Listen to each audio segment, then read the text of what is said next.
So in any event, we'll figure that out.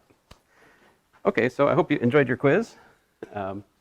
We need to move on and talk more about, so I want to focus in the time that, we don't have too much time left, right? But I want to talk about even and odd and the, what do they call them?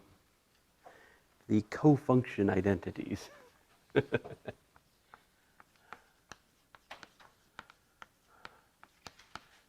Looks like, all right, so let's just kind of look at it geometrically here for a second, all right? So how about this? If this is theta, right?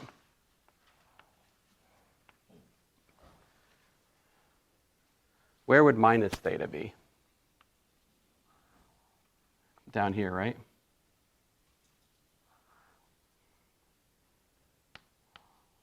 If that's theta, this is minus theta, right? So this point, I'm assuming these are points on the unit circle. So this would be the point cosine theta, sine theta, right? This point down here would be cosine of minus theta, sine of minus theta, right? So how are cosine of theta and cosine of minus theta related?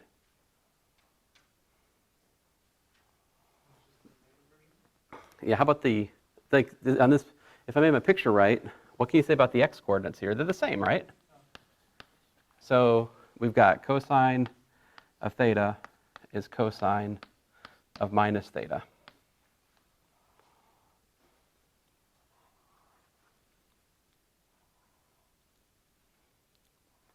What about sine?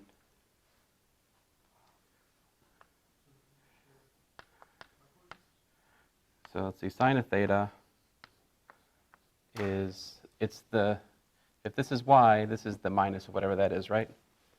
So it's minus the sine of minus theta. Or you could write it this way, sine of minus theta equals to what? Minus sine of theta. This is how I prefer to remember this identity, like this. And I mean, this one kind of doesn't matter where you put the minus, but I mean, they're equivalent logically, but I think of the boxed one as my kind of what I think of when I want to understand how minuses work with sine. Basically, you can pull a minus out of the sine function, whereas the cosine is like absolute value. It just eats minuses, right? Now, if you're a math major, you should be like, okay, that's lovely. That only works for quadrant 1. What's the picture look like if theta's in quadrant 2? That's actually a useful exercise for us. Let's think about quadrant 2 for a second. How does that work? If theta's over here, right? Where's minus theta? The same sweep, but clockwise, right? So it's like down here, isn't it? So again, if I'm taking, you know, the points on the unit circle, so over here we've got cosine theta, cosine of sine theta, right? And down here we have what? Cosine of minus theta, sine of minus theta, right? And what happened? Again, you see we have cosine of theta equals to cosine of minus theta. And again, the sign is the negative. Like sine of minus theta is minus sine of theta. So the boxed identities are still true if theta's in quadrant 2. What if theta's in quadrant 3? What's the picture look like then? Then theta would be like over here somewhere, right?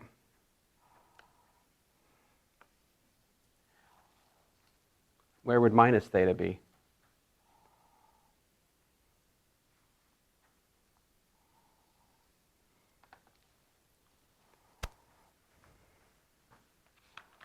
Yeah, to go the same sweep, but instead of clockwise, counterclockwise, we're supposed to sweep counterclockwise, right? So we had to go like, I'll make it a little bit bigger, full thing, and then a little bit more, right? So this would be minus theta. again, you can see that the x-coordinates match and the y-coordinates are negatives of each other. So again, cosine theta is cosine of minus theta, and sine of minus theta is minus sine of theta. Right? And you can draw a similar picture in quadrant 4. Do you want me to do it? But, okay, so these are fundamental identities. How about tangent? How does tangent work? What goes on with tangent? Let's think about it. Tangent of minus theta is what? It's sine of minus theta over cosine of minus theta, right? Now, what I just was saying was that sine is an odd function, right? Theta is an even function. Remember odd and even functions from last semester in pre-calculus? So I pull out the minus upstairs. I absorb the minus downstairs. And what am I left with? I'm left with minus the tangent of theta. Right? So lo and behold, we have that the tangent of minus theta is equal to minus the tangent of theta. So tangent is also an odd function, as is sine, right? Now, what do you guys think about the reciprocal functions? How about secant? Is secant even or odd? What's secant? I'm going to erase this if that's okay. If it's not okay, I'm still going to erase it.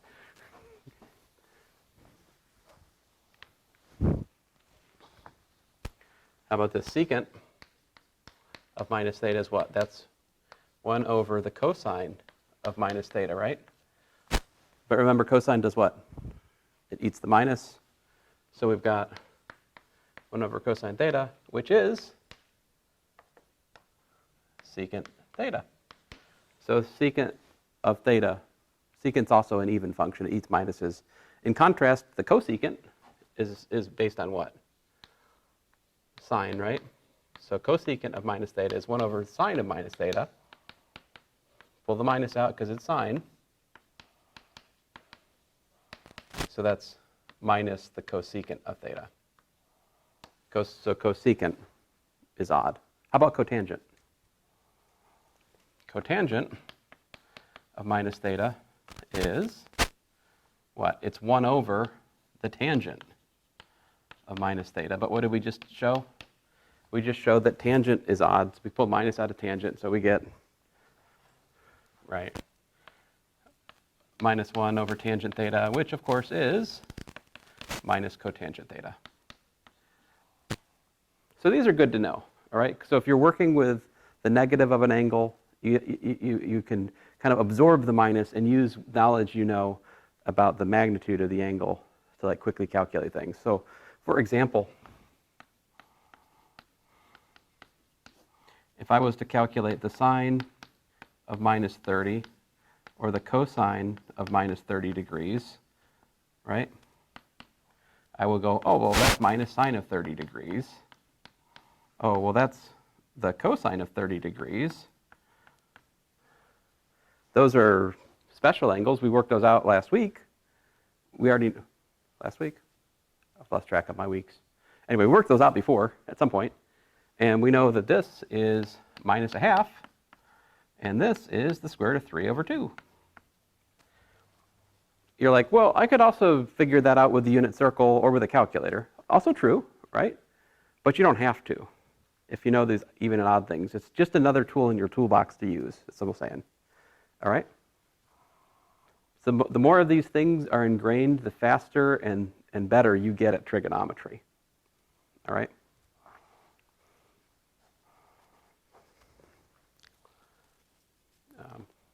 So anyway, any questions? All right, so that's even and odd for the trigonometric functions, all right? How about cofunction identities? Well, that's a little bit weirder. Let's talk about those.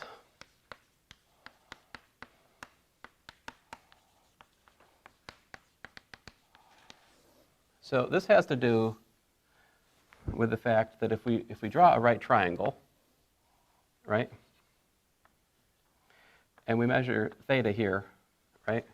And if I use my usual labeling scheme, A, B, C, right? Well, you guys know how to write down the whatchamacallit there, the sine, cosine, tangent, right?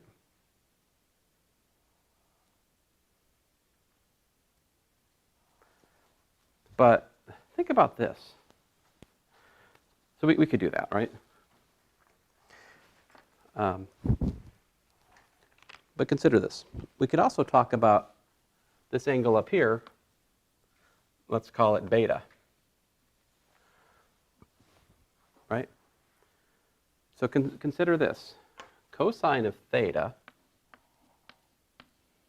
is equal to what? It's equal to A over C, right?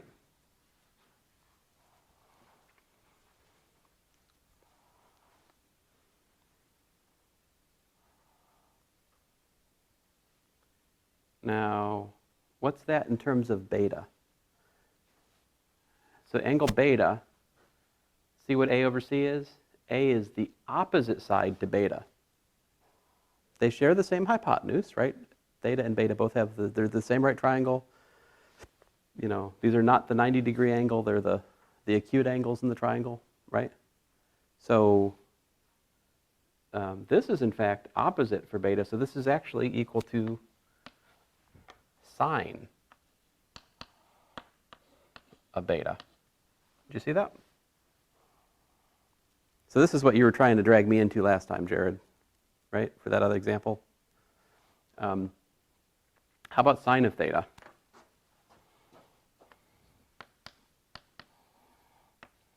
Well, that is, in terms of side lengths, B over C, right? But notice that B is the adjacent side to angle beta, right? So that makes this cosine of beta.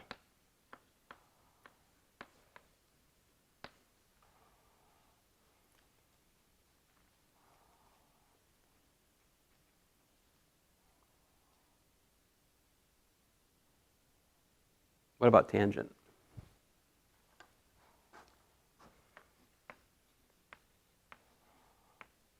Well, tangent theta is opposite over adjacent, which is B over A, right? What's that equal to so that's for theta. How about beta? B over A, well, that's adjacent over opposite, right? So that's the cotangent of beta, right?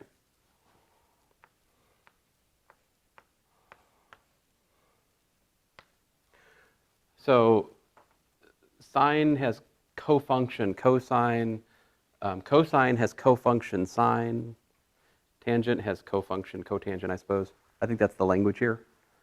But now you're like, okay, this is the relation between theta and beta. That's not particularly interesting, but can you tell me how theta and beta are related?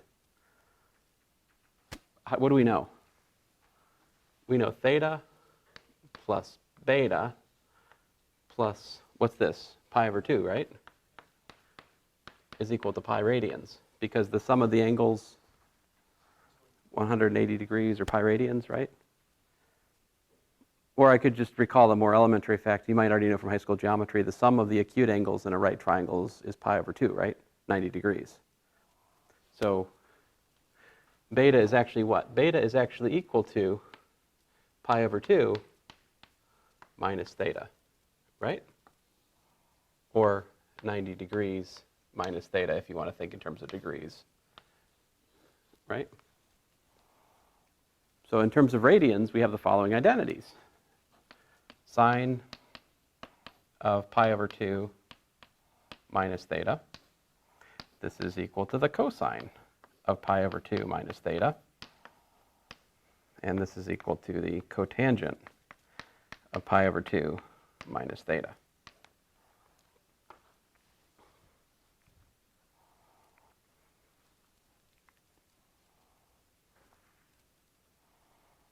Of course, in degrees, this becomes 90 minus theta, right? Let's look at an example.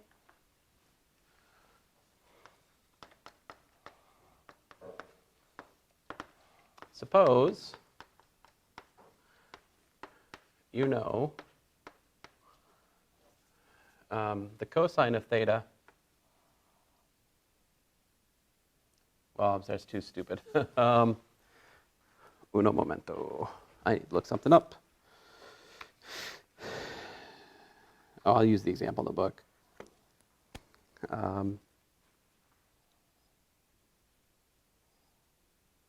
He says, suppose sine of t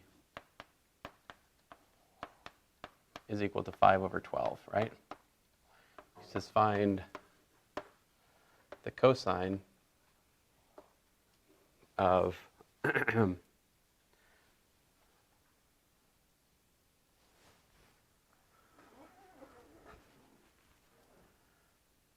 this is a dumb example. The cosine of pi over 2 minus t. Like, seriously? Sorry, this example is so like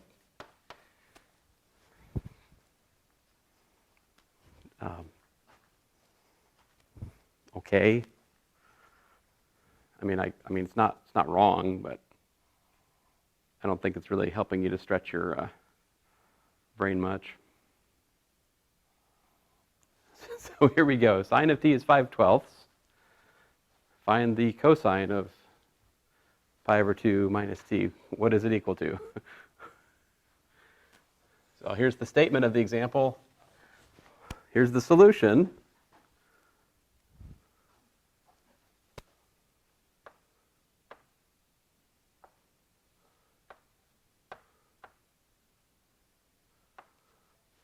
Because it's one of the cofunction identities, right? Like sine of theta is the cosine of pi over 2 minus theta.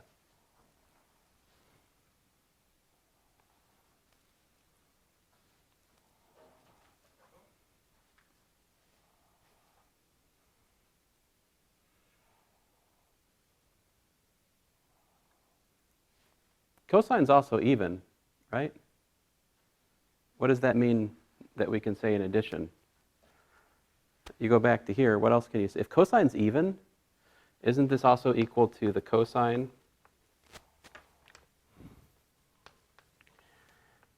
Oh, I can't go back to the old chalk. I can't do it. I can't do it. Cosine of minus, parentheses, pi over 2 minus theta, right? Because you can put a minus into cosine without changing the answer, right? So this is also equal to cosine of theta minus pi over 2.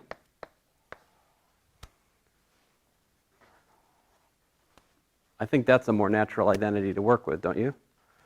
I mean, it's not as geometrically obvious, but what would the corresponding identity be for what if I try to do the same thing on sine? What do I have to do here? This is minus, right?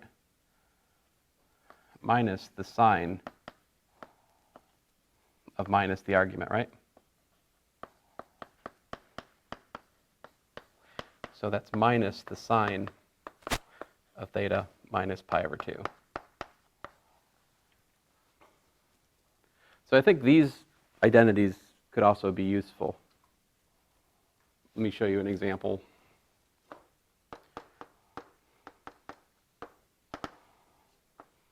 All right. So somebody tells you the cosine of, let's see here, let me find something from my sheet of fun facts.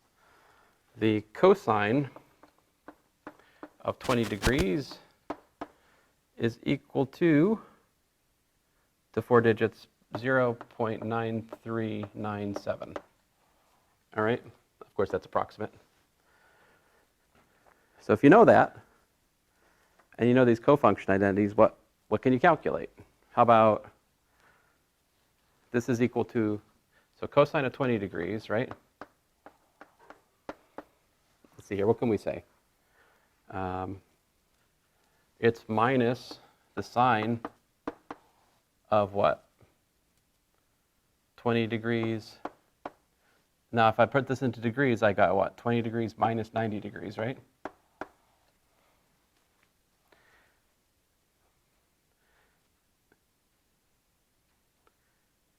I'm about to do something so let me just complete the circle of life here. So I have minus the sine of minus 70 degrees, right? But sine is odd. Pull out the minus, what we got? Now, did I already know that sine of 20 degrees is equal to the sine of 70 degrees? Yes, I did from the initial discussion, right? That the sine of, cosine of theta is equal to sine of beta, where theta and beta are complementary. So here theta and beta are complementary angles. The sine and cosine of complementary angles are equal. So, I ran it through this identity I found, but did I need to? I just made my life more difficult than it needs to be, right? Like, we could have just directly gone cosine of 20 degrees is equal to sine of 70 degrees, because that's one of the cofunction identities.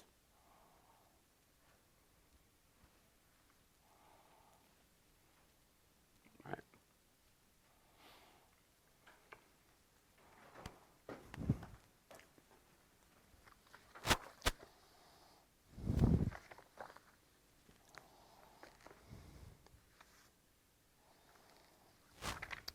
Any questions?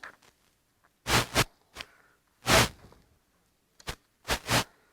see here. Let's see if I can find an example which actually feels like we're doing something. Come on. All right. So these cofunction identities are in section 5.4, if you're wondering. Let's see here. How about this? Let's see if we can do this one. The cosine of pi over 5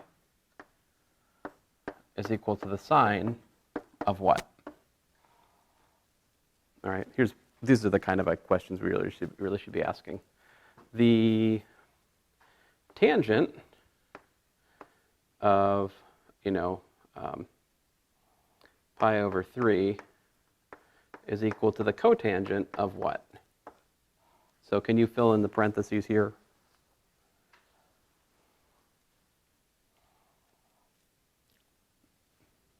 So we have what? What angle is complementary to pi over 5? So beta equals to pi over 2 minus pi over 5 is complementary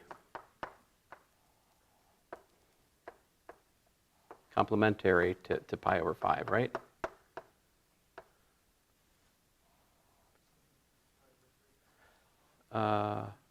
Nope. We got to convert to tenths. So like a half that's 5 tenths minus 2 tenths. So what? 3. I think 3 because 5 minus 2 tenths. We got to convert to tenths. So like the 1/5 comes to 2 tenths. This is 5 pi over 10 minus 2 pi over 10. So that's 3 pi over 10. That's the complementary angle to.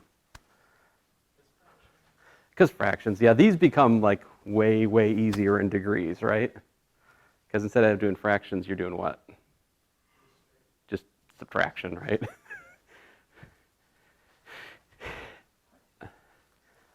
So, yeah, so this would be sine of 3 pi over 10. Wait a minute. Yes, sine of 3 pi, yeah, sorry. I had a moment of doubt, but there it is.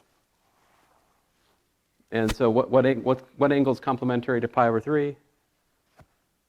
This should be kind of like just basic unit circle kind of thinking, right? If you swing up to pi over 3, how much more do you have to go to get to pi over 2? Just pi over 6 more, right? Pi over 6 is 30 degrees, so like 60 degrees and then 30 degrees more. So pi over 6 is complementary to pi over 3. Now, of course, you could calculate pi over 2 minus pi over 3. A half minus a third is a sixth. But there it is.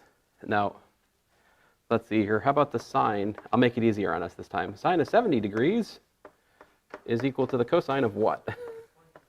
20 degrees. There we go. Not hard at all, right?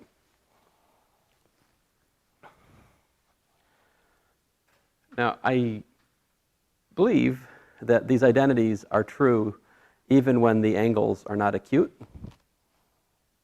So these, I mean, I've justified these identities using right triangle trigonometry, but in fact, if theta was like 3 pi over 4 or something, this still holds. But I'm going to defer proof of that until like a little bit later in the course when we have something called adding angles identities. I think it's more fun to like check on this again there. So I'm just going to push it off till then. So I think it's a pretty good place to stop for today. So we'll just stop here and we'll start again, hopefully. I need to look at some word problems, like how do we figure out how tall a tree is from like angle of elevation and distance from the tree, stuff like that. So thanks, guys.